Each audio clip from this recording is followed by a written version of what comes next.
doesn't seem to understand at all. And that's the big enigma about Donald Trump for all of us. Yes, he's a sociopath. Yes, he's a narcissist.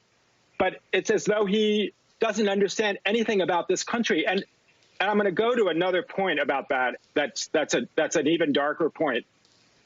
Many years ago, Sandra Day O'Connor said to me, we're going to pay a terrible price in this country for having stopped teaching civics 50 years ago. We are paying that price now.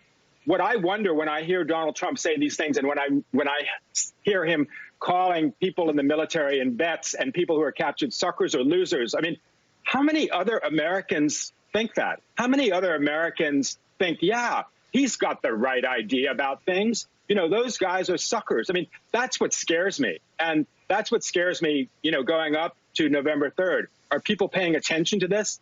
Is he tapping into something that we don't understand? That's my worry, and I'd love to hear what people think about that. Well, let me bring this over to you, Jonathan Lemire, with a sharper point on what Rick Sengel's saying. Did he grow up in America? You know, the acting director of the FBI thought there was probable cause to look at whether or not he was a Russian agent. And days after he opened that investigation, that was Andy McCabe, Rod Rosenstein killed it. We learned that in Mike Schmidt's new book. I mean, we've never, and I think there's an excerpt in The Atlantic as well, from Pete Strzok's new book, where he also makes the same point, that the counterintelligence investigation he opened was, to his knowledge, never pursued. So there is an open question, not opened by anyone in the media or any of his critics, but opened by career law enforcement officials at the FBI who thought there was probable cause to investigate whether or not he was a Russian agent.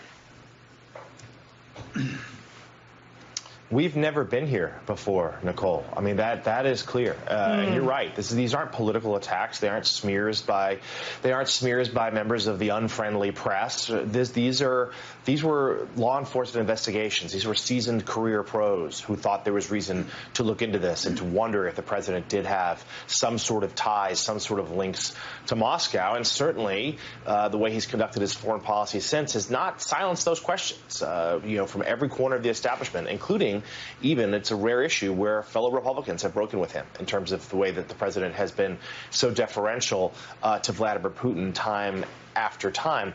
But it's certainly more than that. It is he has conducted this presidency and foreign policy, but also the way he's dealt with American institutions that are very, very different. And he likes to talk about the military a lot. He boasts about the support he's received from the armed forces and the things that he's done for them. Well, first of all, we know he's exaggerated repeatedly and taken credit for things that were done under the Obama administration in terms of the military. But we also saw that poll just earlier this week, I believe from the Military Times, suggesting that Joe Biden was the favored candidate among more of the armed forces.